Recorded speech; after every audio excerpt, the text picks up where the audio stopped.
السلام علیکم.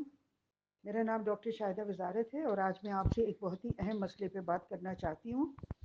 اور وہ مسئلہ پاکستان کے یونائٹڈ عرب ایمریٹس کے تعلقات سے ہے. آپ دیکھیے کہ جب سے یونائٹڈ عرب ایمریٹس نے اپنی ترقی شروع کی تو پاکستان نے اس میں بہت بڑھ چڑھ کر حصہ لیا، اور ان کی بندرگاہیں بنانے میں اور ان کی ایمریٹس اور اتحاد ایئر لائنس کی تعمیر میں پی آئی اے نے اور پاکستان کے اداروں نے، پاکستان نیوی کے افسران نے ان کو بہت ان کی معاونت کی. اور ہم نے یونائٹڈ عرب ایمریٹس کو کبھی بھی ایک رائول یا ایک مخالف کے طور پہ نہیں سمجھا. ہم نے ان کو ایک مسلمان برادر ملک کے طور پہ لیا اور ان کی بھرپور مدد کی. پاکستان نے، پاکستان کے اداروں نے. مگر جب سے ہمارا یہ گوادر پورٹ کی تعمیر شروع ہوئی ہے تو جب سے یونائٹڈ عرب ایمریٹس بالکل ایسا ہی لگتا ہے کہ ان کو لگ رہا ہے کہ گوادر پورٹ جو ہے وہ ان کی ترقی کو نہ آ کے بانٹ لے اور ان کی خوشحالی کو نہ بانٹ لے. تو مجھے یہ بھی پتہ چلا ہے کہ جو بلوچستان میں خاص طور پہ گوادر کے قریب جو بدامنی ہو رہی ہے اور پورے بلوچستان میں جو بدامنی ہو رہی ہے اس میں یونائٹڈ عرب ایمریٹس کی خفیہ ایجنسیوں کا بھی ہاتھ ہے. پھر ابھی 2019 میں جب مودی نے جموں کشمیر اور لداخ کو ہندوستان میں ضم کرنے کی کوشش کی تو یونائٹڈ عرب ایمریٹس اور دیگر گلف ممالک نے جموں کشمیر اور لداخ میں ہندوستان کی حکومت کو بڑے پیمانے پہ سرمایہ کاری کر کے جموں کشمیر اور لداخ کو ایک انٹرنیشنل ٹورسٹ اٹریکشن بنانے کی یقین دہانی کی. اب ان ساری باتوں سے یہ لگتا ہے کہ پاکستان نے تو یونائٹڈ عرب ایمریٹس کو ایک دوست اور برادر ملک کے طور پہ سمجھا اور ان کی بھرپور مدد کی، مگر وہ ہمیں بالکل اپنا ایک ایڈورسری اور رائول کے طور پہ لے رہے ہیں. اور آپ دیکھیے کہ ابھی جو پاکستان کو ضرورت تھی، کیونکہ ہم ہر وقت بھیک مانگتے رہتے ہیں، تو ہم نے پھر بھیک مانگ کے آئی ایم ایف کی کنڈیشنلٹی تھی کہ یہ ڈالرز ہمارے اسٹیٹ بینک میں ہوں، تو یونائٹڈ عرب ایمریٹس نے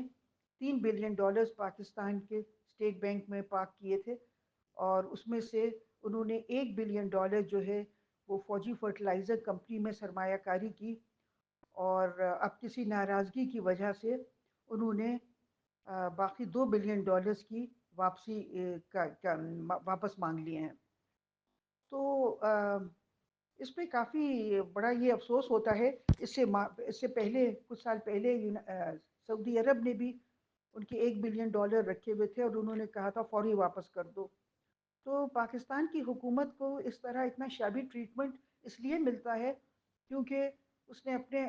آپ کو ایسا ایک بھیک منگا ایک وہ بنا لیا ہے جو ہر وقت دنیا بھر میں بھیک مانگ رہا ہے. تو پھر جو بھیک مانگتا ہے اس کے ساتھ یہی شابی ٹریٹمنٹ ہوتا ہے. مگر اس دفعہ حکومت نے کہا ہے کہ اب وہ پالیسی مرتب کر رہے ہیں جس میں وہ کوئی کمپرومائز نہیں کریں گے، اور ایک سارے آپشنز ان کے پاس ہیں اور وہ اپنے سارے کارڈز کھیلیں گے اور پاکستان کے لگتا ہے کہ شاید مفادات کا تحفظ کریں گے. تو اس میں میرا یہ کہنا ہے کہ اگر پاکستان کی حکومت واقعی پاکستان کے مفادات کا تحفظ کرنا چاہتی ہے تو وہ جو $1 بلین یونائٹڈ عرب ایمریٹس نے فوجی فرٹیلائزر کمپنی میں سرمایہ کاری کی ہے، ہمیں چاہیے کہ ان کے وہ $1 بلین بھی ان کو واپس بھیج دیں، کیونکہ فوجی فرٹیلائزر کمپنی جو ہے وہ ہماری ایک بہت اسٹریٹجک ہمارا ایسٹ ہے. اور ایک ایسے اسٹریٹجک ایسٹ میں ایک ایڈورسری کا یا ایک دشمن ملک کا بالکل جیسے کہ آج کل یونائٹڈ عرب ایمریٹس ایک ایڈورسری یا ایک دشمن ملک کا رول ادا کر رہا ہے، تو ایسے ملک کی سرمایہ کاری ہمارے اسٹریٹجک ایسٹس میں نہیں ہونی چاہیے. پھر آپ دیکھیے کہ ابھی کچھ ہی عرصہ پہلے 5 ہوائی اڈوں کی ملکیت یونائٹڈ عرب ایمریٹس اور قطر کو منتقل کی گئی ہے، اور میں نے بارہا اس کی مخالفت کی ہے. اور میں نے مثال بھی دی ہے کہ کچھ سال پہلے نیو اورلینز کے پورٹ کی جو ہے ان کی جو بندرگاہ تھی اس کی سروسز اور اس کا یہ منتقل کیا گیا تھا یونائٹڈ عرب ایمریٹس کو، تو کہ وہ اس کو چلائیں گے، سروسز مہیا کریں گے، مگر اس پہ بہت رد عمل ہوا تھا۔ اور امریکہ میں، حالانکہ امریکہ اتنا ایک طاقتور ملک ہے اور یونائٹڈ عرب ایمریٹس کی کوئی مجال نہیں تھی کہ وہ کچھ گڑبڑ کرتا، مگر امریکیوں کو اتنا اس پہ تحفظات تھے کہ انہوں نے یونائٹڈ عرب ایمریٹس سے یہ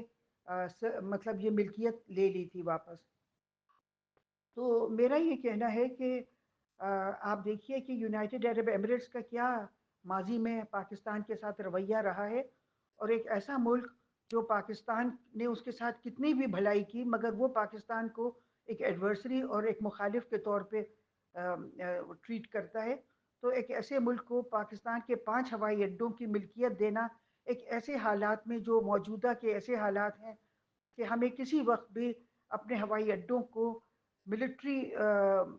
کی مطلب ان کی ملٹری کے وہاں پہ پلینز کی بھی چلانے کی ضرورت ہو سکتی ہے، اس کی ملٹری یوز بھی ہو سکتا ہے ان ہوائی اڈوں پہ۔ تو ایسے حالات میں یونائٹڈ عرب ایمریٹس اور قطر کو پاکستان کے ہوائی اڈوں کی ملکیت دینا بہت ہی ایک غلط فیصلہ ہے۔ اور اگر حکومت پاکستان واقعی یہ کہہ رہی ہے کہ وہ اس دفعہ کوئی کمپرومائز نہیں کرے گی اور وہ ایک اپنے سارے کارڈز کھیلے گی، تو میں سمجھتی ہوں کہ یہ بہت ضروری ہے کہ یہ 5 ہوائی اڈوں کی ملکیت قطر اور یونائٹڈ عرب ایمریٹس سے واپس لی جائے، اور یہ جو $1 بلین انہوں نے فوجی فرٹیلائزر کمپنی میں سرمایہ کاری کی ہے، یہ سرمایہ کاری ان کو واپس کر دی جائے۔ بہت شکریہ، اللہ حافظ۔